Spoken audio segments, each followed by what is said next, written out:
In this video, we're going to talk about rotating platoons. You know, as I mentioned in previous videos, having a platoon and some support elements left back at the base camp while the others are out operating in different parts of the AO, or area of operations. Well, you'll want to rotate your platoons. You're not going to have a single platoon that's permanently going to be on defense outside your headquarters platoon. So you're going to have to rotate them. Now, probably figure rotate your platoons anywhere from 1 to 3 weeks. You know, a rotation of 1 to 3 weeks out on operations and 1 to 3 weeks back at base camp, so that each platoon gets some time to rest and re-equip between operations. The rotation time should vary so that the enemy does not learn a set pattern. So one rotation, you could have them out for 1 week, and then you do the rotation. Well, the platoon that's out, they're now out for 2 weeks. And then you do the next rotation, maybe it's a week and a half, and the next rotation, maybe it's 3 weeks. You vary it as much as possible. Now, during those rotations, the new recruits will join their platoon or section at the base camp when the platoon that they're going to, or the section that they're going to, is back at the base camp. That'll be when they join them, so that they can do any orientation, getting used to the platoon and the section and that stuff when they're back at base camp, not having to learn at OJT when they're out doing operations. It's better that they learn the platoons, little SOPs and battle drills and that stuff when they're back at the base camp. Now, for rotating the platoons, you really got 2 ways that it can be done, or 2 times really. You can do it when the unit is changing base camps. That would be a really good time to change out or rotate your platoons at that time.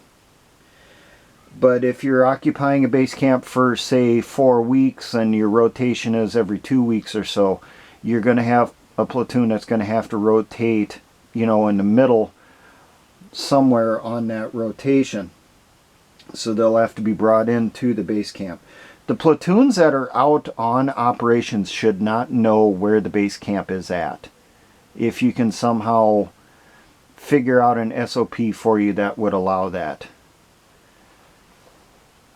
Now, when you're changing your base camp location, the headquarters platoon and other elements that stay with the base camp should meet the platoon coming off the offense before reaching the new base camp site. That can be done either at the old base camp, or it can be en route at a rally point. And then the platoon that's coming off of defense then heads out to their area of operations for their rotation. Now, what I have here is a little area of operations. This is the current base camp, the old one that's going to be abandoned. Down here is the new base camp, and we'll say that this new base camp is probably 10 miles or more away from the previous base camp. We got a mountain here, river here, fairly good stream here. We got some more elevated terrain over here. Now, one way, as I said, we can do it is at the base camp before they move out. If that's the case, then the scouts or the LRPs, long range patrol, that have found and already selected the new base camp site, they will meet up with the platoon coming off of offense that's going on to defense, can meet up at the old base camp. Everyone then loads up, and then led by the scouts or the LRPs to the new base camp site. Another way can be the platoon that's on defense here, being led by some of the scouts, goes to a rally point, say somewhere in here, a terrain feature that's easy to find. They wait there. Then the platoon that's coming off the offense meets them at this location. And then they swap out. The platoon that's going on the offense then heads out their direction. And the scouts lead the unit down to the new base camp. Now the quartering party for the new base camp should come from the platoon that's starting the defense duties.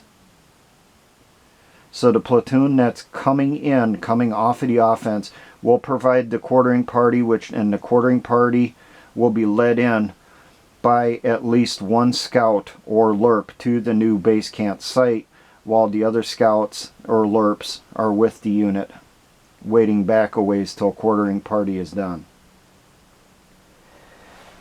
Now, if you're going to rotate your platoons while still occupying the same base camp, that mid base camp rotation time frame, the scouts or LRPs will go out and meet the incoming platoon, and they will lead them to the base camp. The platoon and any supporting elements that were with them that are returning, when they get to the base camp, they first go to their sleep areas where they're going to be setting up, and they'll drop their rucks, leave off any supply carts that they have with them or any vehicles and that stuff. Then those squads and teams that are coming off will meet up with leadership from the platoon that's getting relieved. So the team leaders and squad leaders and gun crews commanders will meet their replacements and then lead the replacements to the positions, and they will do a rotation there. The crews that are leaving, the troops that are leaving, will do a brief with the troops that are coming in, tell them the specifics on the area and that stuff, what to look for, that type of thing, what have they seen, point out danger areas they need to be aware of for supporting weapons like your mortars, your anti-aircraft and that stuff. They get told limitations on the area, known enemy routes, all that stuff. They get as much of a briefing as possible. The rotation should be done in less than an hour. Now, any tripods that are needed for positions, like for heavy machine guns or for your GPMGs, your general purpose machine guns like your 240s, your 60s and so forth, you should swap out the tripods. Leave the tripod and the T&E, traverse and elevation mechanism, at each position, and then the platoon that's coming in takes that one that's there, puts their weapon system on it, gets it orientated, and the gun crew that's leaving helps them out with that, making sure that everything's lined up the same, because the crews that are leaving should have a prepared range card that they pass off to the troops that are replacing them. And then the troops that are heading out, that are coming off the defense, they'll take that corresponding equipment from the platoon that's relieving them. So let's say first platoon's on the defense, second platoon's coming in, is going to start the defense. Well, first platoon will take the tripods and T&Es from second platoon, a one-for-one exchange. And then they will take that stuff with them out on operations. Now, I'll make this note. The scouting and all that for new base camps should be done by your scouts or your LRPs, your long-range patrols. And those scouts and LRPs should come from headquarters. So you should have like a company level reconnaissance or scouting detachment or squad. The platoons themselves should have a couple troops that are designated as scouts, but the ones that would conduct the base camp recons and that stuff should come from the headquarters platoon itself.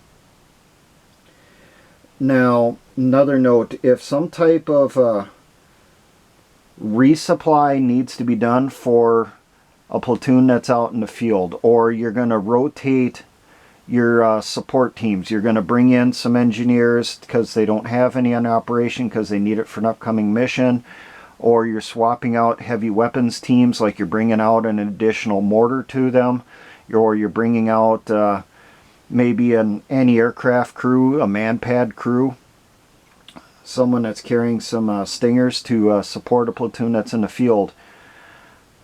The LRPs and the scouts will be the ones that'll help lead them to the rally point to meet that platoon. They're not going to take them to the location that the platoon is at. They're going to take them to a rally point. At that rally point, you'll have an element of the platoon that'll be waiting. The LRPs will come in with those supporting teams, or the ammunition resupply, say they're bringing in a supply of additional 81mm mortars or 60mm mortars because there's not enough in the area at the caches where they're operating for upcoming missions. You know, they'll meet up with that platoon and they'll do the exchange or the resupply. Now, because you're probably only going to have a couple scouts on those operations, you're going to have security to for that mission, or if they're doing a resupply, to help carry the ammunition and stuff up there. Now, that security should come from the platoon that's on the rotation at the base camp. So they would designate a squad or a team that would come out with the a couple scouts or a couple LRPs with the troops or with the ammunition that's being brought out to a platoon that's out on operations. Hopefully this isn't too murky for you to understand. Hopefully I explained it well enough.